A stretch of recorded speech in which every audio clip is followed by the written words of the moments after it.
Bonjour et bienvenue à ma vidéo du vendredi. Est-ce que tu en as gros sur le cœur? Est-ce que ça t'arrive d'en avoir gros sur le cœur, d'avoir envie de pleurer? Et puis, tu te sens bien seul. Les gens disent non, non. Peut-être on te rabroue, on te comprend pas. On te dit, ah, un chrétien, une chrétienne, il ne pleure pas. Alors, ce message est destiné à toi en particulier.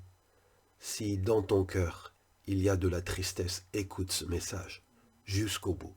Il t'encouragera.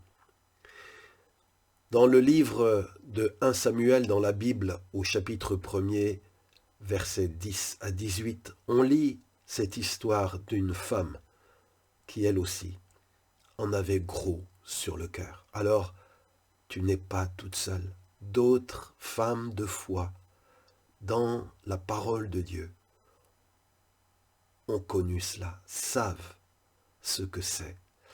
Et cette personne, elle s'appelle Anne. Et il est dit qu'elle est très triste et qu'elle prie le Seigneur en pleurant beaucoup. Voyez-vous, dans les prières, il n'y a pas que la louange, l'adoration, la prière de combat, de victoire. Il y a aussi la prière des larmes. Elle priait, Anne, le Seigneur en pleurant beaucoup. Le Seigneur recueille tes larmes, il recueille les larmes de ses enfants. On peut pleurer dans la présence de notre Dieu, de notre Père céleste. Et dans sa tristesse, elle va faire une promesse à Dieu. Elle dit, Seigneur de l'univers, je t'en prie, vois mon malheur. Souviens-toi de moi, ne m'oublie pas. Oh, parfois, on a tellement besoin d'être rassuré que quelqu'un voit, que quelqu'un se soucie, que quelqu'un se souvient. Et là, Anne, eh bien, qui pouvait se sentir seule, elle dit à Dieu, vois mon malheur. Dieu voit ton malheur. Dieu voit ta peine. Souviens-toi de moi. Tu demandes au Seigneur de te souvenir de ce qui te fait mal, de ne pas oublier ta misère. Et qu'est-ce qui cause la souffrance pour Anne? C'est le fait qu'elle est stérile, qu'elle ne peut pas enfanter. Et elle va prier, Seigneur, donne-moi un garçon, et je promets de le mettre à ton service pour toujours. Anne prie le Seigneur longtemps. Oui, quand on en a gros sur le cœur, on a besoin parfois de prier, de s'épancher longtemps. Et Élie, le grand prêtre, il est dit, la regarde.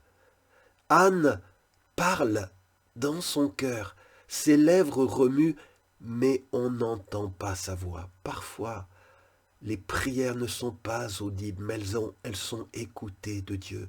Même quand il n'y a pas de son qui sort de tes lèvres, juste tes lèvres qui bougent, mais la prière de ton cœur, Dieu la voit, Dieu la reçoit. Mais les hommes ne comprennent pas toujours ces prières. Et il est dit que Élie, le grand prêtre, en voyant juste les lèvres remuer, mais pas de son qui sortent, il pense que Anne a trop bu. Et il lui dit, mais est-ce que tu vas rester longtemps ainsi? Tu as trop bu, sors d'ici. Parfois, quand on a le cœur gros et qu'on se répand devant Dieu, peut-être les gens disent, mais pourquoi tu pries encore? Tu es encore là? Pourquoi? Les gens ne nous comprennent pas toujours, mais Dieu, lui, nous comprend. Et Anne va répondre au grand prêtre, on le lit, non, dit-elle, je ne suis pas ivre, je suis une femme malheureuse, je n'ai pas bu. La prière d'une femme malheureuse, la prière d'un homme malheureux est une prière que Dieu reçoit, que Dieu écoute, à laquelle il prend garde. Et si c'est ta prière, toi qui m'écoutes, sache par ce passage de la Bible que Dieu t'entend. Il dit, elle ajoute, je suis ici pour dire au Seigneur ce qui me fait mal. Je suis ici pour dire au Seigneur ce qui me fait mal. Voyez-vous, dans la prière, Parfois, on entend que juste il faut dire au Seigneur ce pourquoi on est reconnaissant.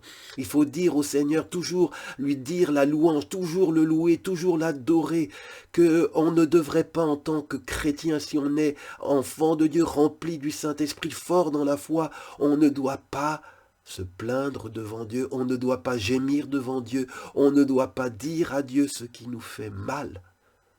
Mais c'est pas juste. C'est être plus biblique que la Bible, puisque dans la Bible, on voit qu'on peut dire au Seigneur, ça fait partie de la prière, ce qui nous fait mal. Tu peux dire au Seigneur ce qui te fait mal. Même si les hommes te rabrouent, Dieu ne te reproche rien. Anne a dit au Seigneur ce qui lui faisait mal.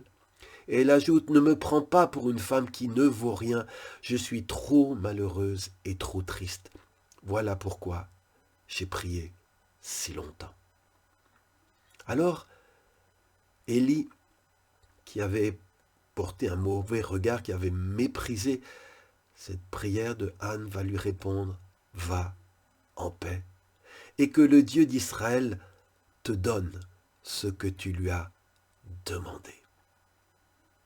Et il est dit que Anne s'en va, qu'elle accepte de manger, et son visage n'est plus triste. Alléluia. Après le temps des larmes vient le temps de la paix. Va en paix. Ça fait du bien de pleurer. Et parfois, ces larmes, Dieu les accueille et les échange avec sa paix. Elle qui était déprimée, qui n'avait pas envie de manger, d'avoir répandu son cœur devant Dieu, ça lui a fait beaucoup de bien. Elle a accepté de manger à nouveau. Et il est dit, son visage n'était plus triste. Bien-aimés, dans cette vidéo, je voudrais vraiment dire que dans la parole de Dieu, dans la vie d'un chrétien, d'une chrétienne, il y a aussi place pour les larmes. Quand Néhémie, qui était alors en exil à Babylone, a appris que les murailles de Jérusalem sont en ruine, il est dit, lorsque j'entendis ces nouvelles, je m'assis et me mis à pleurer. Pendant plusieurs jours, je restais abattu, je jeûnais et je priais constamment devant le Dieu du ciel.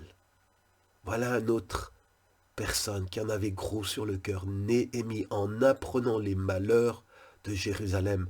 Et il s'est assis devant Dieu et s'est mis à pleurer. Et il a prié longtemps, pleuré longtemps, pendant plusieurs jours.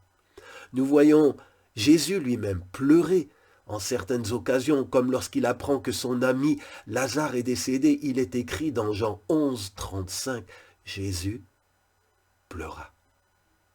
Jésus, ton Seigneur, ton Sauveur, le roi des rois, sait ce que c'est d'en avoir gros sur le cœur. Lui aussi, il a pleuré.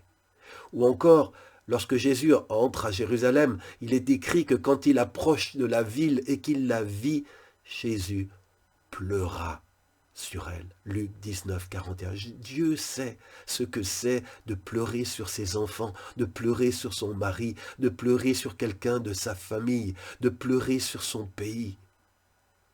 Et surtout, on voit à Gethsémane, il est dit que Jésus, avec de grands cris et des larmes, a présenté à Dieu des prières et des supplications à celui qui pouvait le sauver de la mort. Oui, parfois, quand nous sommes dans des situations extrêmes, accablés, à mener à bout que ce qui est devant nous, et nous le redoutons si fort, eh bien, comme Jésus, parce que le disciple n'est pas plus grand que son maître, on peut aussi prier avec de grands cris et des larmes, présenter à Dieu des supplications, parce que lui peut nous sauver, nous comprendre et nous délivrer.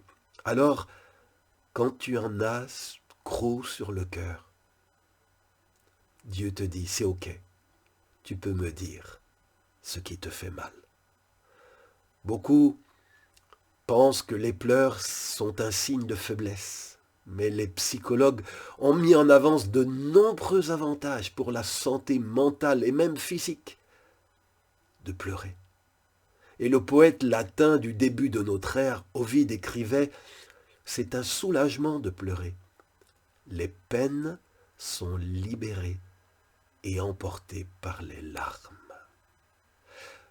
Et dans la parole de Dieu, dans le psaume 84, verset 7, il est dit que lorsque ceux qui se confient en Dieu, c'est peut-être ton cas, traversent la vallée de Baca, c'est-à-dire la vallée des larmes, ils en font une oasis et la pluie d'automne vient la recouvrir de bénédictions. Oh oui, ta vallée de larmes peut devenir une oasis. Oui, la vallée des larmes peut être suivie d'une pluie d'automne qui vient recouvrir tes larmes de bénédictions, comme ça a été le cas pour Anne. Anne s'est relevée et Anne a été exaucée. Et elle a appelé son fils qu'elle avait demandé au Seigneur Samuel. Ça veut dire Dieu a entendu. Ceux qui sèment avec larmes moissonneront avec chant d'allégresse. Psaume 126, verset 5. C'est une promesse, c'est peut-être une promesse pour toi qui m'as écouté jusqu'au bout, que ce que tu sèmes dans les larmes, je prie au nom de Jésus que tu puisses le moissonner avec chant d'allégresse. Amen. Sois béni. Chaque vendredi, je poste un nouveau message vidéo sur ma page Facebook ou ma chaîne YouTube, Agent François Gott. Si ces messages vous font du bien, vous encouragent, connectez-vous chaque vendredi pour écouter. Mais aussi, si ces messages vous font du bien, partagez-les autour de vous.